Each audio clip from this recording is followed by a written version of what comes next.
इयोङहादा प्रयोग गर्नुभयो, सायुङहादा प्रयोग गर्नु, सिधा प्रयोग गर्नु, यो सबै इयोङहादा सायुङहादा सिधा प्रयोग गर्नुभयो।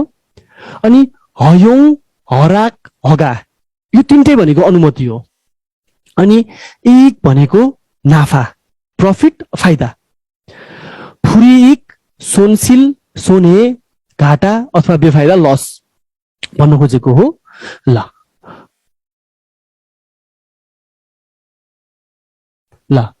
अब फुच्चिदा फोनेदा फाल्सुङादा भनेको पठाउनु, सामान चाहिँ पठाउनु, बुझ्नुहुन्छ तपाईले यो कुरा। छन्सुङ आदा पठाउनु हो तर इमेल टेलिग्राफ लगायतका कुराहरू फ्याक्सहरू चाहिँ छन्सुङ आदा हुन्छ। फुच्चिदा भनेको टाँस्नु, स्टिकर टाँस्नु, फोटो टाँस्नु भइहाल्यो। खोच्चिदा सुरियादा सुसनादा सोन्जिलादा र फोसुआदा यो सबैको अर्थ चाहिँ मर्मत गर्नुहुन्छ, याद गर्नु होला सबैले। खोच्चिदा सुरियादा सुसनादा सोन्जिलादा फोसुआदा यो सबै मर्मत गर्नुहुन्छ। अर्को माछिदा र कन्नेरा भनेको सिद्ध्याउनु। मैले यहाँ सर्कल गरेको शब्दलाई याद गर्नु होला। कन्नेरा भनेको सिद्ध्याउनु, माछिदा पनि सिद्ध्याउनु हुन्छ। ल अब त्यसै गरी मुरफुदा सोधी हेर्नु, मुनियादा यसलाई उही नभएर इ पढिन्छ।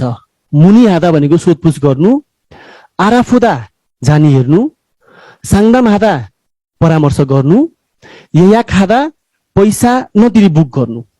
याद गर्नु होला, पैसा नतिरी बुक गर्नुभयो।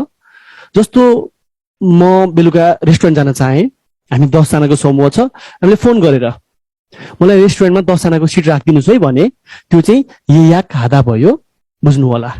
अब येमे हादा भनेको बुकिङ गर्नुभयो तर पैसा तिरेर, भनेको जस्तो मैले काठमाडौँ जान चाहे अथवा चाहिँ पोखरा आउन चाहे, मलाई चाहिँ हवाई टिकट चाहियो भने पैसा तिरे पछाडि बुक गर्छौँ हामीले, त्यो येमे हादा भयो। ल सिम्पल कुराहरू छ, खासै गाह्रो कुराहरू छैन यसमा। अन्य हादा जानकारी दिनु, अन्य हादा जानकारी दिनु भयो। ल अब हामी प्रश्न हल गर्छौं। ल पहिला के छ त क्वेशन? थाउम थानए फिसथान मारुल खुरुसिप्सियो, यो उही हो तर यसलाई ए पढिन्छ। थाउम थानए दिएको शब्दको चाहिँ फिसथान मारुल खुरुसिप्सियो। फिसथान भनेको उस्तै अर्थ दिने, अंग्रेजीमा सिनोनिम भन्छ, उस्तै अर्थ दिने शब्द हामीले छान्नु पर्छ। हयोङ अनुमति, फोथोङ प्रायजसो, सायोङ प्रयोग, इक नाफा अथवा फाइदा। ओके, यो फेरि म रिपिट गरे। फिसथान माल भनेको सिनोनिम अथवा उस्तै अर्थ दिने शब्दहरू। इयोङ भनेको प्रयोग भयो, प्रयोगसँग मिल्ने शब्द चाहिँ सायोङ। हाम्रो एन्सर हुन्छ 3 नम्बर, बुझ्नु होला तपाईहरुले है। ल ओके, ल त्यस्तै गरी 2 नम्बरमा हामी जाउँ। 2 नम्बरमा यहाँनिर हेर्नु होला, फुच्चिदा पठाउनु भयो र यो पनि फुच्चिदा नै हो तर यो चाहिँ टास्नु फुच्चिदा भयो। खोच्चिदा मर्मत गर्नु, फोनेदा पठाउनु, माछिदा सिद्ध्याउनु। फुच्चिदाको खातुनमाल चाहिँ फोनेदा हुन्छ। ल हेर्नु होला राइट एन्सर के हुन्छ। ल अब 3 नम्बर प्रश्न पनि मैले एकैपल्ट गर्न चाहे। ल ओके, 3 नम्बर प्रश्न मैले एकैपल्ट गर्न चाहे। मुरफुदा भनेको सोधी हेर्नु, मुत्ताबाट आएको शब्द भयो। मुत्ता भनेको सोध्नु भयो, मुरफुदा भनेको सोधी हेर्नु। अनि साङदाम हादा परामर्श गर्नु, मुनि हादा सोधपुछ गर्नु। म फेरि रिपिट गर्छु, मुन उही हादा होइन, मुनि हादा हुन्छ।